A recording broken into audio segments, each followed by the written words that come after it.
Hey there, ladies and gentlemen, and welcome back. I'm your host, Pattsun, and today I have a very special story for you guys from r/infidelity. But if I'm being honest, this post belongs more to r/NuclearRevenge because several marriages and multiple lives has been ruined because of OP's revenge.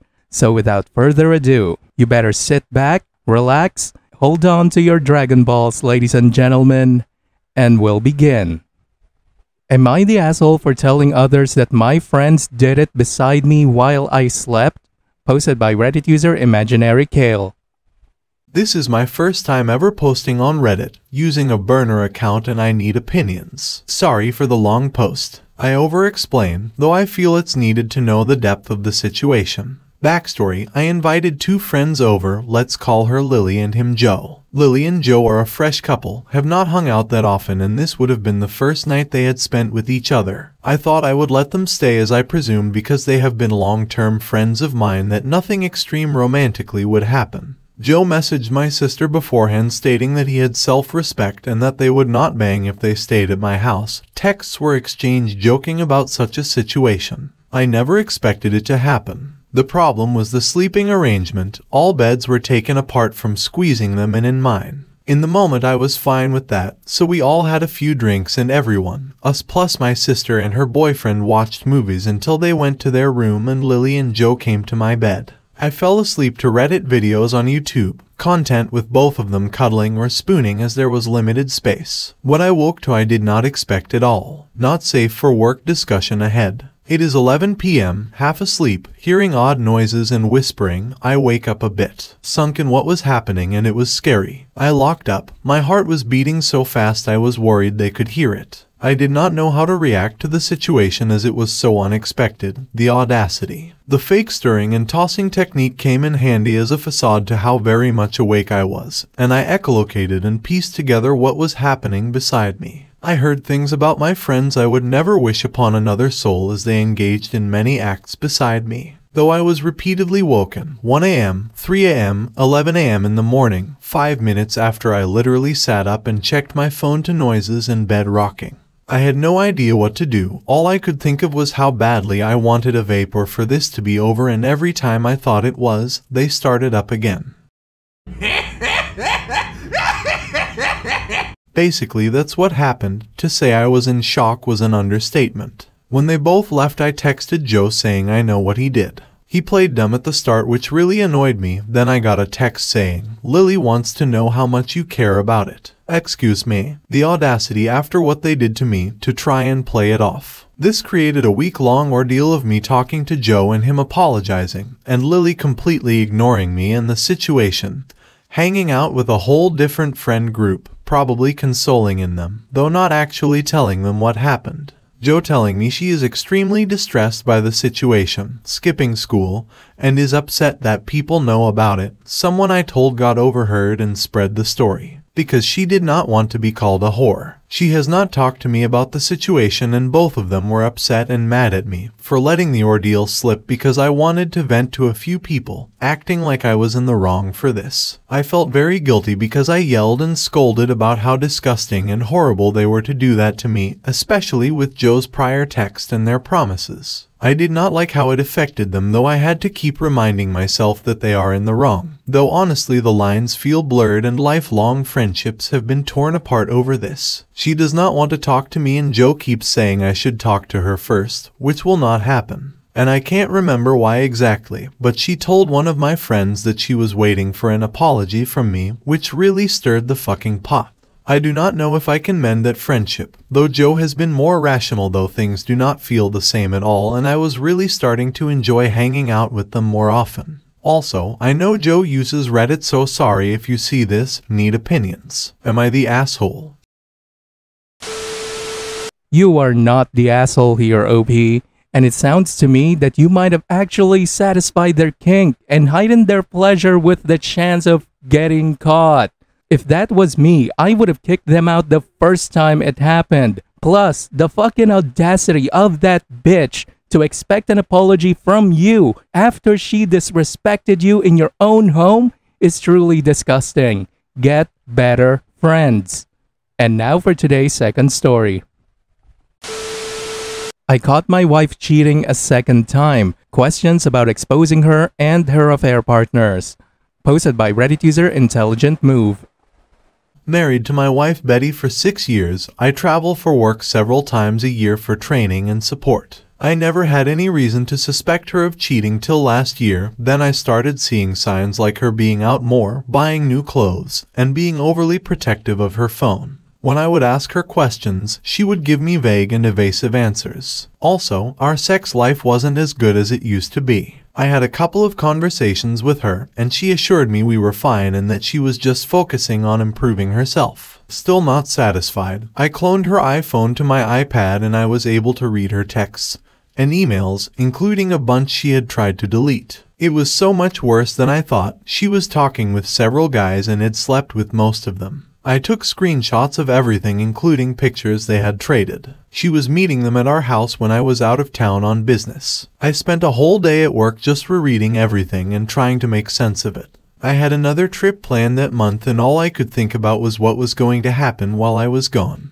The next day I made a plan to confront her, but I wanted more evidence so she couldn't deny it and say I was delusional. So I rigged up 2 IP cameras, one in the living room and another in our bedroom, and hooked them to my NAS box. When I got back from my trip I had more than I bargained for. She had 2 different guys over while I was gone, and what really floored me was seeing her enjoying acts with them that she never would do with me. I did a deep dive and found out all the personal info on the guys she was talking to. Both of the guys on the video are married. One is even a deacon at our church. I had another trip a week later and got more videos with a third guy. I was home for about 3 weeks straight and kept a close watch on her, volunteering to go on errands with her and such. Then I told her I had to go to Phoenix on short notice, but I would only be gone 2 to 3 nights. Sure enough, she set up a date while I was gone. So I faked a trip to the airport and checked into a local hotel with the plan of showing up at the house 20 minutes before her date was supposed to show up. I got to the house and let myself in and found her getting ready. She was shocked to say the least. I showed her the videos and said I knew everything and we were done. She pleaded with me to stay and work things out. She promised to change and said how ashamed she was. I told her she would have to cut all contact with the guys she had hooked up with, and if anything like this ever happened again, I would be out the door. I said she needed to make a list of who she slept with and when, if she wasn't completely honest, I would know and we were done. We also had to go to couples counseling as well to get to the root of why she cheated. In the meantime, I contacted her 3 affair partners in person and showed each of them a short video clip featuring them. I said they needed to block all contact with my wife, even so much as a text or call, and I would find out and send those clips and text messages to their families, friends, and co-workers. We did the therapy and things were better for almost a year. One thing I never told her was how I found out and that I could still read her texts and emails. Trust but verify, she started a conversation with a guy, trading nudes and sexting, falling back into her old habits. I set up another fake trip and she set up another date at our house. This time I waited down the street in a rental car and watched the guy walk into my house. I walked in on them in the bedroom with my cell phone recording.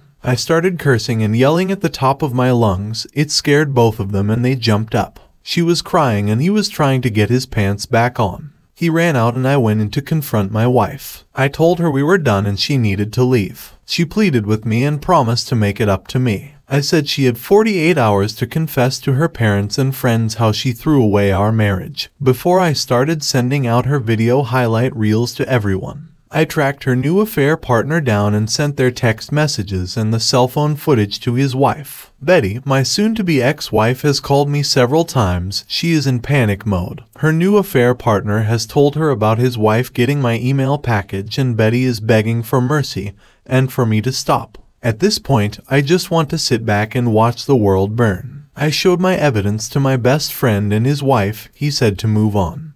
But his wife is siding with my darker side. She said to expose all her partners and go scorched earth. I'm torn right now as I realize I'm still in pain and just want to lash you, so I might not be making wise decisions. The one thing I do know is I don't want her to spin this breakup into being my fault. Add on. Tuesday morning, I got a call at work from Betty and she is in shock. She just got served the divorce papers. Kudos to my lawyer for expediting that.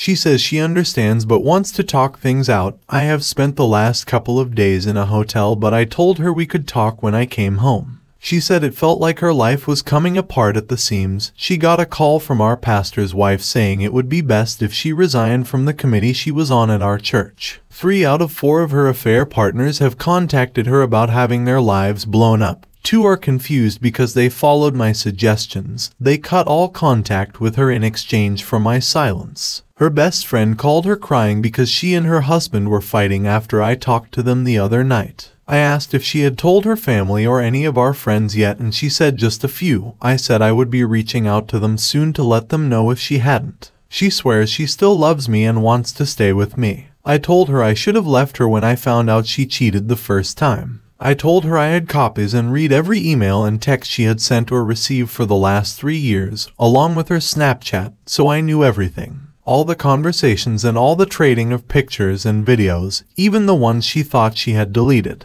I said there is no way I could trust you, and without trust, there could be no future or love. The only thing left for us to do together is divorce and go our separate ways. And now for OP's update. I had gathered a large amount of evidence before I confronted my wife, Betty. I gave her 48 hours to tell our friends and family to take responsibility for wrecking our marriage before I did. When I reached out to some of our friends, they were either clueless or had heard a very homogenized version of what happened. I had already sent most of the evidence to the wives and colleagues of her affair partners, so I put together a group text to send to all our friends with a Dropbox link that included my descriptions of the events for the past 2 years, text messages, quite a few, nude selfies she sent out, very explicit X-rated, the timeline of her affairs she wrote out when we reconciled the first time, Snapchats I was able to save, all 4 videos of her and her affair partners. The last video and a couple of selfies were included in the open text as well as in the Dropbox. Plus, I included my permission for any of my friends to get a piece of that and a warning to the wives that Betty preferred married men. A similar text and email was sent to her family members. I had spent a couple of nights in a hotel after confronting her, but I came back to our house about the time the texts went out. It didn't take long before both our phones were blowing up. Betty was screaming at me for airing our dirty laundry to the world, and my only answer to her was what part of it wasn't true. She has since moved to either her sister's or back home with her parents. The fallout: her affair partner, who was a deacon at our church, has left the congregation. Our pastor's wife suggested that Betty resign from the church committee she was on. 3 out of 4 of her affair partners are facing divorce. The other is stuck in purgatory. Her best friend and her husband are separated due to the fact he now knows she was enabling the affairs and kept it secret from even him. I had a few negative responses, including one from Betty's sister, but the majority of them were offering condolences and support. I have a snake of an attorney and he is in complete charge now, and I have blocked all contact with her. One of the last messages I sent to Betty and her sister was "Actions have consequences." OP, I do get that you made a mistake by rug sweeping the first time, but dude, I really appreciate what you've done after. And I also appreciate her friend's husband. People enabling cheating is also part of the problem. Absolutely well done, my friend. You did all of the right moves. Viewer support is the best way for me to remain independent and continue bringing you these daily videos, which will always be here on my channels for you to watch absolutely free. So please consider subscribing to me on Rumble and on YouTube. Both will be linked in the description box down below. Thanks for listening, everyone. If you even somewhat enjoyed today's story, make sure to give this video a thumbs up, and if you really like it, consider subscribing to PattSun to never miss a future upload. Stay strong.